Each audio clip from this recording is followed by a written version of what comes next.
வணக்கம். சில பேரை பார்த்த உடனே எப்போவும் இளமையாக இருக்கீங்க, என்றும் மார்க்கண்டனா, என்றும் 16 அப்படின்னா ஒரு கேள்வி கேட்குறோம். என்றும் 16 வயது 16 அப்படின்னு ஒரு பாட்டும் பார்க்குறோம். என்ன சொன்ன? என்றும் 16 வயது. இந்த 16 வயதுக்கும் மார்க்கண்டேயன் அப்படிங்கிற அவருடைய வாழ்க்கைக்கு ஏதாவது தொடர்பு இருக்கா?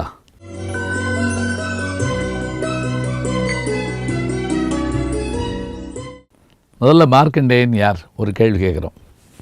புராணங்களில் இவரை பற்றி மிக அழகாக சொல்லப்படுகிறது.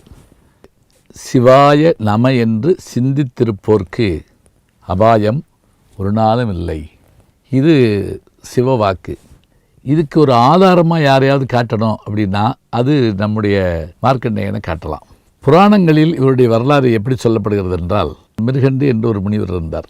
அவருடைய மனைவி பெயர் மருதவதி. அக்காலத்தில் துறவு மேற்கொள்ளுகிற போதே துணையோடும் குடும்பத்தோடும் இருந்து அவர்கள் துறவு நெறியை மேற்கொள்வார்கள். குடும்பத்தை துரத்தல் இல்லை, ஆசைகளை மட்டும் துரத்தல். அவர்களுக்கு வெகு நாட்களாக குழந்தை இல்லை. இறைவனை சிவபெருமானை வேண்டினார்கள். சிவபெருமான் தோன்றி, உங்களுக்கு எப்படி குழந்தை வேண்டும்? 100 குழந்தைகள் தருகிறேன், ஆனால் அவை புத்திசாலியாக இருக்காது. ஒரு குழந்தை தருவேன், மகாமேதையாக அறிவாளியாக இருக்கும். ஆனால் 16ஆம் ஆண்டு அந்த குழந்தை உங்களை விட்டு பிரிந்துவிடும். 16 வயது மட்டுமே அந்த குழந்தை வாழும். உங்கள் விருப்பம், சொல்லுங்கள். புத்தியற்ற 100 குழந்தைகள் வேண்டுமா, மேதாவியான ஒரு குழந்தை வேண்டுமா? அவர்கள் யோசித்தார்கள்.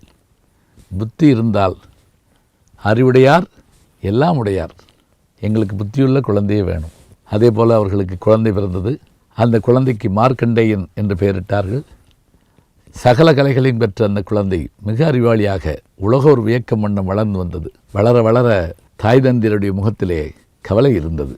ஒரு நாள் அவர் கேட்டார், ஏன் நீங்கள் கவலையாக இருக்கிறீர்கள்? இல்லையப்பா, சிவபெருமானிடத்தில் நாங்கள் உன்னை தவமாக இருந்து வரமாக பெற்றோம். ஆனால் 16ஆம் ஆண்டு உனக்கு நிறைவேறுகிற போது நீ எங்களை பிரிந்து விடுவாய், இந்த உலகத்தை விட்டு போய்விடுவாய், அதை நினைத்து வருந்துகிறோம். உடனே அவர் சொன்னார், தந்தை தாய் இருவரையும் வணங்கி, தந்தையே தாயே கவலை உற வேண்டாம். சிவன் இருக்க யமன் என்ன செய்வான்?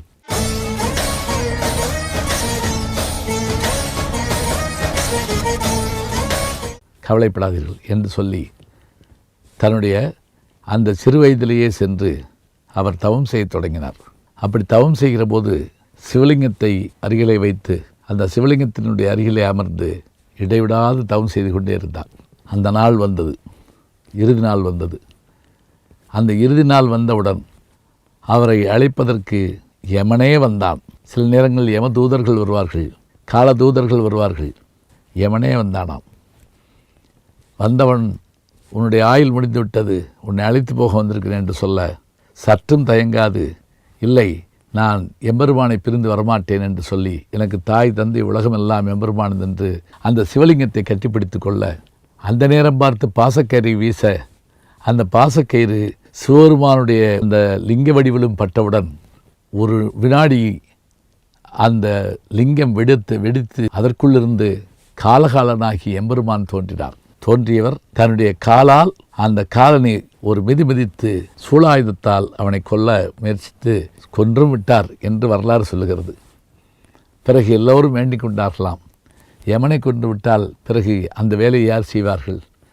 சரி என்று சொல்லி அவருக்கும் உயிர் தந்து, மார்க்கண்டேயனுக்கும் நீ இன்னும் சில காலம் இருந்து விட்டு வா என்று சொல்லி அவருக்கும் உயிர் தந்தாராம்.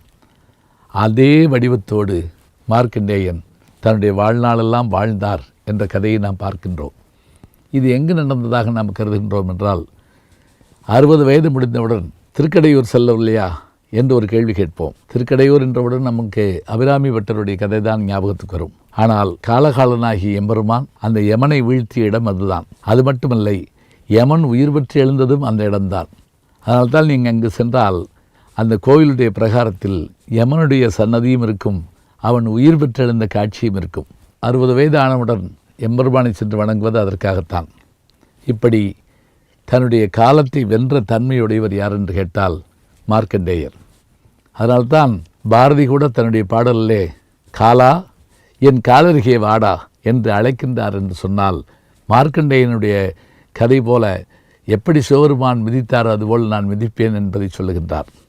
நம்முடைய காலமேகப் புலவர் தன்னுடைய தனிப்பாடல் ஒன்றில் திருச்செங்காட்டங்குடியில் இருக்கின்ற எம்பெருமானை சொல்லுகின்ற போது, காலனையும் காமனையும் காட்டு சிறு தொண்டர்தரு பாலனையும் கொன்ற பழி போமோ அப்படின்னு ஒரு கேள்வி கேட்குறார்.